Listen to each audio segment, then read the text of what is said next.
Hi viewers, welcome to max TV. ఈరోజు సంఖ్యాశాస్త్రంలో ఉన్న కొన్ని సందేహాల గురించి తెలియచేయడానికి మనతో ఉన్నారు వాస్తు మరియు సంఖ్యాశాస్త్ర నిపుణులు నర్రా రామకృష్ణ గారు. నమస్కారం సార్. నమస్తే. Sir, lucky number unlucky number అనేది తెలుసుకోవడం ఎలా? అది కూడా బర్త్ నెంబర్ డెస్ట్ నెంబర్ బట్టి ఉంటుందమ్మా. అది కొన్ని బర్త్ నెంబర్కి వచ్చేసరికి కొన్ని అన్లక్కీ నెంబర్స్ ఉంటాయి. ఇప్పుడు 1, 10, 19, 28 తేదీలు జన్మించిన వాళ్ళు ఉంటారు. వాళ్ళకి వచ్చేసరికి 6, 15, 24 ఈ డేట్లో జన్మించిన వాళ్ళకి వ్యతిరేకమైన నెంబర్లు. అదే నేను చెప్పింది మీకు. బర్త్ నెంబర్ 1 ఉన్న వాళ్ళకి, బర్త్ నెంబరు 6 ఉన్న వాళ్ళకి పడదు. అదే రకంగా బర్త్ నెంబర్ 1 ఉండి డెస్టినీ నెంబరు 3 ఉందనుకోండి, 3 ఉన్న వాళ్ళకి కూడా 6 పడదు. ఓకే. మళ్ళీ బర్త్ నెంబర్ 6 ఉండి డెస్టినీ నెంబర్ 3 ఉన్నా కానీ వాళ్ళకు కూడా రెండిట్లో కాన్ఫ్లిక్ట్ వస్తూ ఉంటుంటుంది. అట్లా ఒక నెంబర్కి పడదు. అదంతా కూడా ఎవరైనా వ్యక్తిగతమైన చాట్ తీసుకొని దాని యొక్క మొత్తం 40 నిమిషాలు పడుతుంది. 40 నిమిషాలు పడుతుంది. ఆ చాట్ వేసుకోవాలి. చాలా తత్వంగా ఉంటుంది దానికి. ఎట్లా పడితే అట్లా ఊరికనే అలా చూసి చాలామంది మనం లైవ్ ప్రోగ్రామ్ చేసేటప్పుడు అడుగుతుంటారు కొంతమంది. ఇమీడియట్గా మాకు రెస్పాన్స్ కావాలి, మా పేరు ఇది, మా సమస్య ఇదే చెప్పగానే వెంటనే అట్లా సాధ్యం కాదు. అది అలా ఆశించడం కూడా అది అశక్తి అవుతుంది. కాబట్టి ఎవరైనా సరే మనకు అలా తెలుసుకోవాలనుకున్నప్పుడు లక్కీ నెంబరు అన్లక్కీ నెంబర్ తెలుసుకోవాలనుకుంటే న్యూమరాలజిస్ట్ని కలవాలి.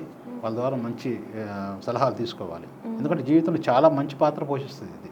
మీరు ప్రతిరోజు నిత్యం కొన్ని మంచి పనులు చేయాలనుకుంటారు, లేదా వాళ్ళ స్థలం కూడా కొనుక్కోవాలనుకుంటారు, లేదా ఒక పెళ్లి చూపులు ఉంటాయి, లేదా మ్యారేజ్ డేట్లు చాలా ఇంపార్టెంట్. ఇక్కడ మనం చాలామంది చూస్తున్నాం, 99% కరెక్ట్ అవుతున్నాయి ఇవన్నీ కూడా. మ్యారేజ్ డేట్లు వచ్చేసరికి మనకి మెయిన్ ప్రధానంగా 8, 17, 26 ఈ డేట్లు అవాయిడ్ చేయాలి. 8, 17, 26, 4, 13, 22, 31 ఈ డేట్లు అవాయిడ్ చేయాలి. మళ్ళీ 5, 14, 23 ఈ డేట్లు కూడా అవాయిడ్ చేయాలి. 5, 14, 23 ఇవి కూడా అవాయిడ్ చేయాలి. ఏ నెలలో అయినా సరే ఈ డేట్లు మాత్రం అవాయిడ్ చేయాలి. ఒకవేళ ఆల్రెడీ ఈ డేట్లో మ్యారేజ్ చేసుకున్న వాళ్ళు ఉంటే వాళ్ళు గ్యారంటీగా ఫ్యామిలీ ప్రాబ్లమ్స్తో డిస్టర్బ్ అవుతూ ఉంటుంటారు. భార్యాభర్తల మధ్య గొడవలు రావటం కానీ, ఇంకా ఎక్కువగా డెస్టినీ నెంబరు వాళ్ళ బర్త్ నెంబర్లో కొంచెం రాంగ్ నెంబర్ పడి ఉంటే, వాళ్ళు పిలిపించుకునే పేర్లు కూడా రాంగ్ నెంబర్ పడి ఉంటే వాళ్ళు విడిపోవడానికి కూడా అవకాశం ఉంది. సార్, మరి జాతకం ప్రకారం వాళ్ళిద్దరు జాతకం ప్రకారం ఒక తారీఖు నిర్ణయిస్తారు కదా, అయినా కూడా న్యూమరాలజీ ప్రకారం సెట్ అవ్వదంటారా దానికి? ఇప్పుడు జాతకం ప్రకారంగా ఆస్ట్రాలజీ ప్రకారం నిర్ణయించేది వాళ్ళ తిథి నక్షత్రం వాళ్ళకి కొన్ని ఉంటాయి, వాళ్ళకి దాని ప్రకారం చేస్తారు. అంతేగాని న్యూమరాలజీ పాటించారు ఆస్ట్రాలజీ వాళ్ళు. నేను చెప్పేది ఏంటంటే, మీరు ఎక్కడైనా పెట్టుకోండి, ఏ తేదీ పెట్టుకోండి, ఏ తిథిలో పెట్టుకోండి, తేదీ కాదు, ఏ తిథిలో పెట్టుకోండి, ఏ నక్షత్రంలో పెట్టుకోండి, వాళ్ళ మిత్రదారులు ఇవన్నీ ఉంటాయి, సంపత్దారులు అని చెప్పేసి అవన్నీ చూసుకోండి. కానీ ఈ డేట్లో పెట్టద్దు.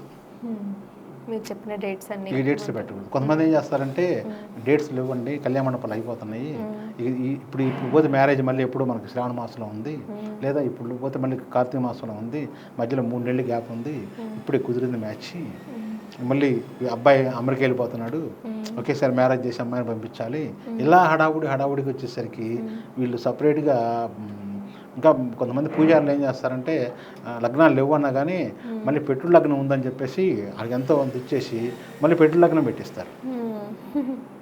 ఇట్లా రకరకాల వాళ్ళ తొందర, వాళ్ళతో ఏదో రకం ముందు గబుక్కన అయిపోవాలి. మ్యారేజ్ విషయంలో చాలామంది చేస్తున్న తప్పిదే. అనుకోకుండా కుదురుతుంది, ఎంగేజ్మెంట్ డేట్ పెట్టుకుంటారు, సమయం లేదు, అబ్బాయి అమెరికాలో ఉంటాడు, ఒకేసారి ఎంగేజ్మెంట్ పెళ్ళి అన్నీ చేసుకుని వెళ్ళిపోవాలా. సో వాళ్ళకి సెట్ కాని డేట్స్లో ఆ టైంలో అంటే అందరికి కాదు, కొంతమందికి అలా పడుతుంది. పడ్డప్పుడు గ్యారెంటీగా ఇబ్బంది పడుతున్నారు. ఇది బాగా మేము ఎంతో పరిశోధన చేసి చెప్పే విషయం, ఇది ఆషామాషి చెప్పట్లేదు. ఇది 100% జరిగింది. 100%.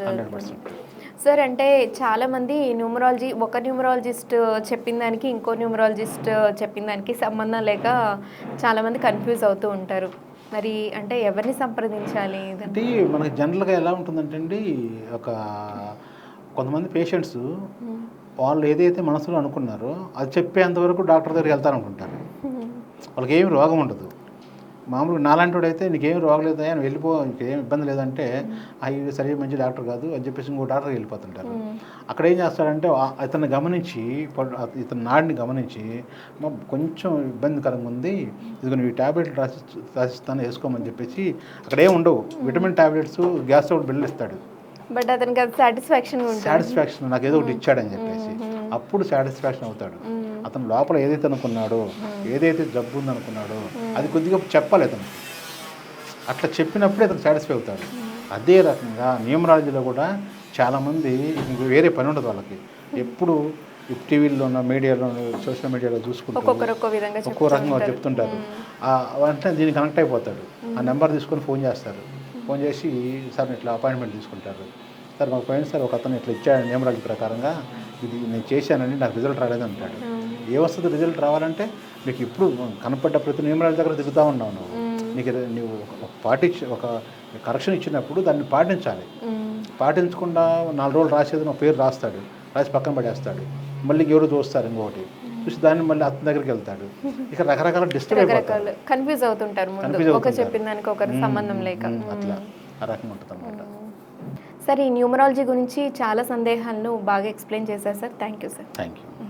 ఇలాంటి మరిన్ని వీడియోస్ కోసం చూస్తూనే ఉండండి మ్యాక్స్ టీవీ.